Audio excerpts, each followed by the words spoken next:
Hola, bon dia. Em dic Marga López, soc professora del Departament d'Empresa de la Facultat d'Economia i d'Empresa de la UAB i des del marc de Nexe Amics UAB se'm va demanar fer una conferència sobre el treball de les dones des d'una perspectiva històrica i econòmica. I aquest és el motiu per al que estem aquí. Per començar, quan sento parlar de la incorporació de les dones al mercat laboral, al mercat de treball, la veritat és que se'm posen els pèls de punta. Vull dir, m'esgarrifo. És com si de manera indirecta estem dient que totes les dones dels segles abans, de tots els anys abans del segle XIX, del segle XVIII, del segle XVII, és com que no han treballat mai.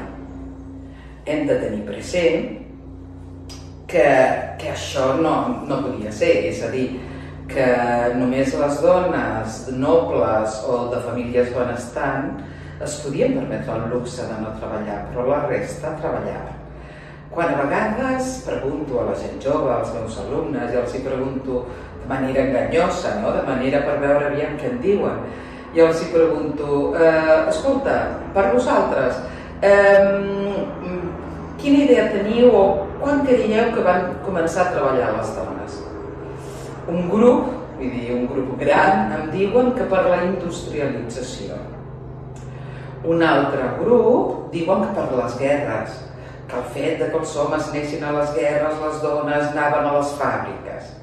I un grup petitó em diuen que les dones han treballat sempre, menys mal.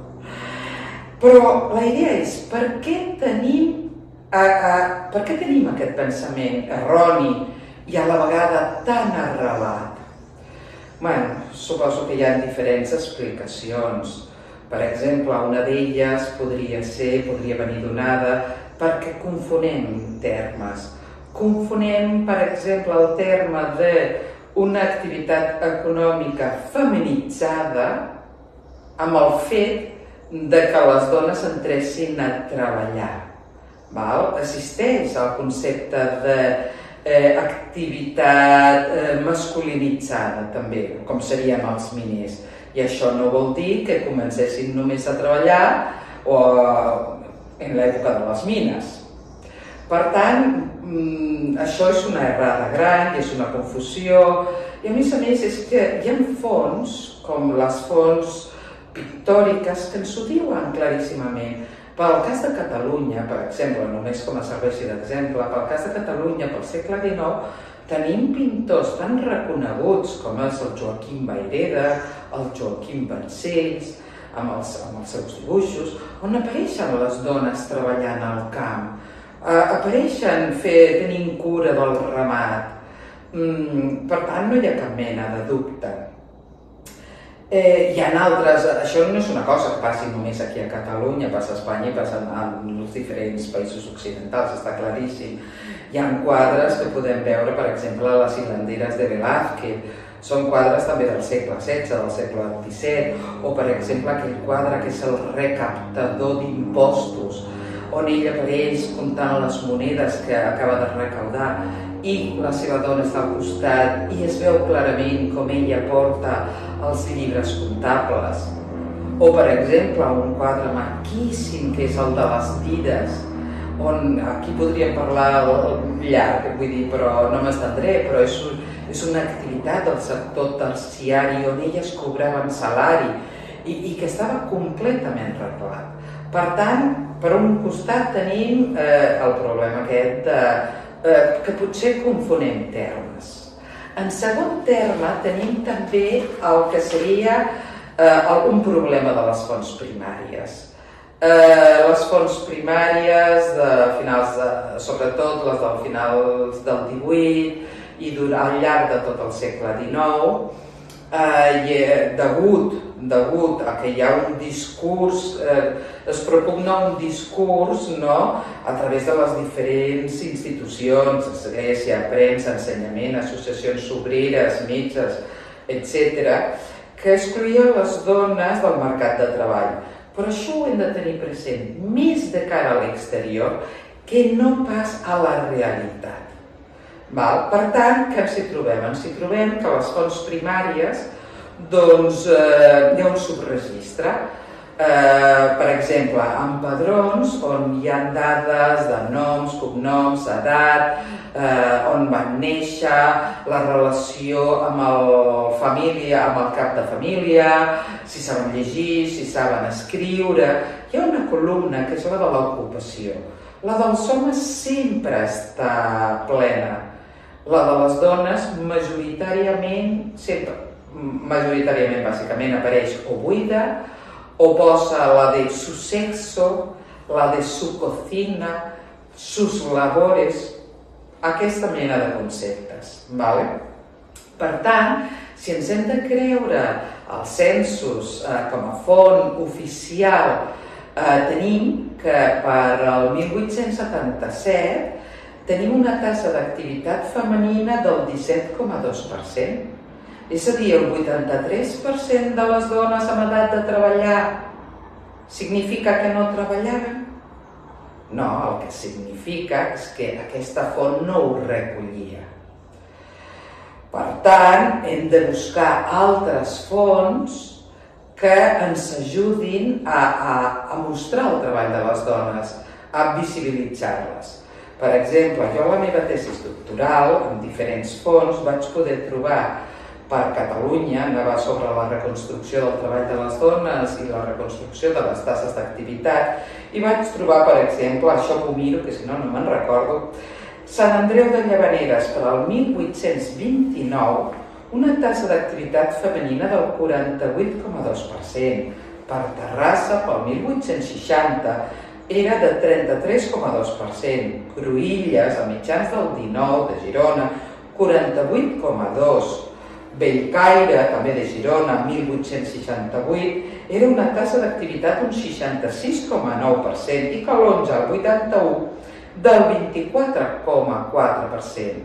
Malgrat soc conscient de que aquestes fonts que vaig fer servir també tenien subregistre, però molt menys que les oficials. És a dir, aquests percentatges queden molt lluny, molt per sobre del 17,2% de l'oficial.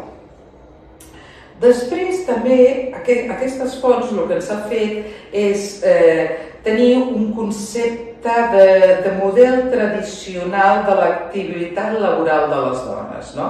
És a dir, com no apareixen en les fonts, doncs aquest model tradicional consisteix en considerem que les dones treballaven a la solteria, quan eren solteres, i quan es casaven i tenien els primers fills, deixaven de treballar.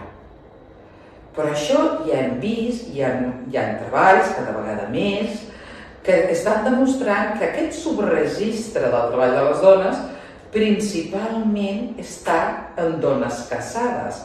Per tant, aquestes dones treballaven de manera oficiosa, més que no pas oficial, però treballaven. Un tercer punt és la recerca pròpiament feta per nosaltres, pels investigadors.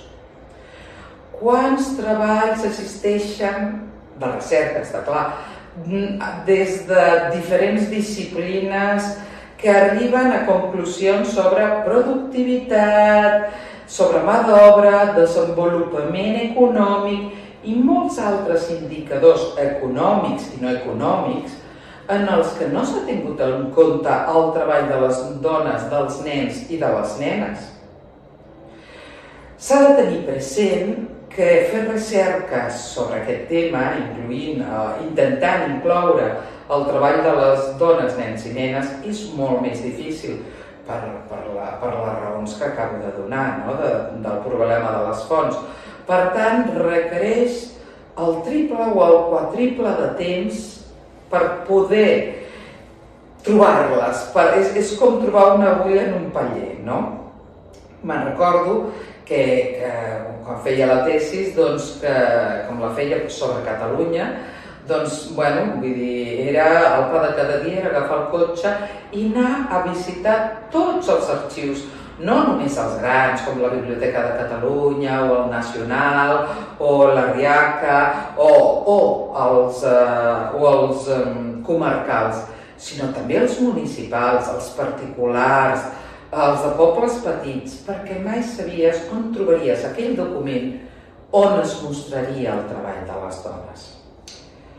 Però per què és tan important a nivell econòmic que es porti a terme tot aquest treball, tota aquesta recerca? Per què cal que ens dediquem a mostrar el treball de les dones?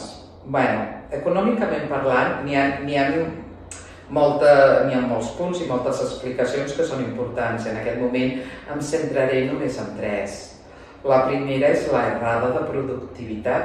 Si no incluïm el treball de les dones, estem explicant, estem calculant malament la productivitat. Estem dient que només la meitat de la població està treballant, i no és cert. En segon terme, degut a que el treball de les dones se centra moltes vegades en el sector secundari, com per exemple fer puntes, o bordar, o fer taps, o manufactures rurals, bàsicament, i en el sector terciari de serveis, clar, si no incluïm el treball de les dones, el que ens hi trobem és una errada en l'estructura de l'ocupació. Si incluïm aquest treball, podríem considerar que el fet que es considera que Espanya estava desfasada i estava poc industrialitzada, doncs podríem arribar a dir que no és cert, perquè clar, no incloïm el treball de les dones. I en tercer terme és una qüestió d'un biaix molt important sobre els ingressos familiars. Molt s'ha parlat del concepte de breadwinner, del guanyador de part, no? De que l'home era el que portava el salari i que era el que sustentava la família. Doncs sabem perfectament, i hi ha molta recerca i molts articles de companys i companyes que han demostrat que no és això, que no és així, que és inviable, que amb el salari masculí era inviable mantindre la família. Per tant, hem d'incloure els salaris de les dones, dels nens, de les nenes i els guanys, perquè moltes vegades potser les dones no tenien salari, però produïen una cosa, la portaven al mercat i per tant tenien un guany. I això s'ha de contemplar. Però com podem fer aquesta reconstrucció? Com podem mostrar-ho? Hem de buscar fonts alternatives, com per exemple fonts registrals i fiscals, com poden ser la matrícula de contribució, malgrat aquesta no és que sigui la millor font, perquè al ser una font fiscal és a dir que es pagaven impostos, tant homes i dones intentaven amagar una mica la seva pròpia activitat. Les fonts notarials, contractes matrimonials, escritures totals, testaments, inventaris post-mòrtems, comptabilitats privades, ens donen moltíssima informació les comptabilitats privades. Salaris, per exemple, els salaris que es paguen a les dones i als homes. Fons mercantils, la premsa, tant d'anuncis d'una fàbrica com persones que s'anunciaven. Per exemple, us llegiré un petit anunci, no el llegiré sencer, no? Però és del Diari de Barcelona del 1889 i diu així. Diu, una señora de irreprochable conducta, bien instruida y con buen carácter de letra y perfecta ortografía, hablando correctamente el francés, al corriente de cuentas y que conoce perfectamente la moneda. Desearía ponerse al frente de un despacho de importancia compatible con su sexo. Personas respetabilísimas darán cuentas, informes y referències quan se desee. D'aquesta manera podem veure que hi havia dones quin coneixement tenien d'idiomes, quin coneixement tenien de comptabilitat, vull dir, podem saber. Altres fonts, per exemple, serien els anuaris, els catàlegs de les exposicions industrials. Una altra, que m'agrada molt, són la correspondència, bans i edictes que feien els ajuntaments, no? Aquí també us vull llegir una petita cosa. Diu, és d'un edicte, d'un ban, no?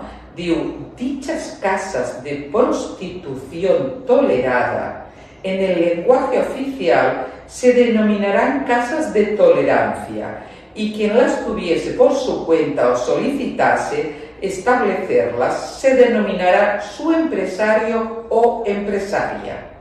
Cada una de estas casas deberá de tener un empresario o empresaria, que no podrá serlo de otra, y cuya edad sea al menos de 23 años cumplidos.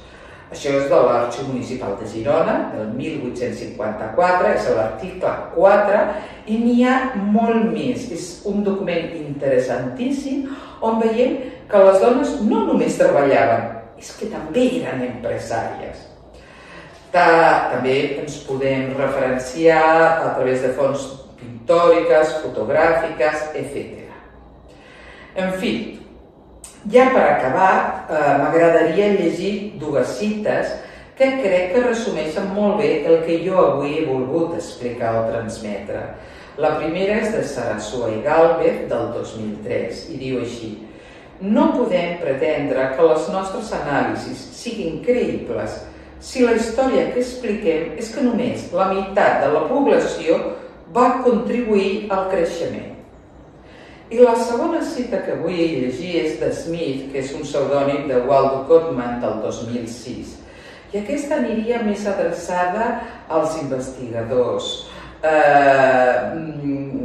perquè veiem la problemàtica i veiem la importància que té incloure el gènere, incloure el treball de les dones en les nostres recerques. Diu així, el primer pas és mesurar tot allò que es pugui mesurar fàcilment. Això està bé fins on arribi. El segon pas és ignorar allò que no es pot mesurar o donar-li un valor quantitatiu arbitrari. Això és artificial i enganyós. El tercer pas és suposar que allò que no es pot mesurar fàcilment en realitat no és gaire important. Això és ceguesa.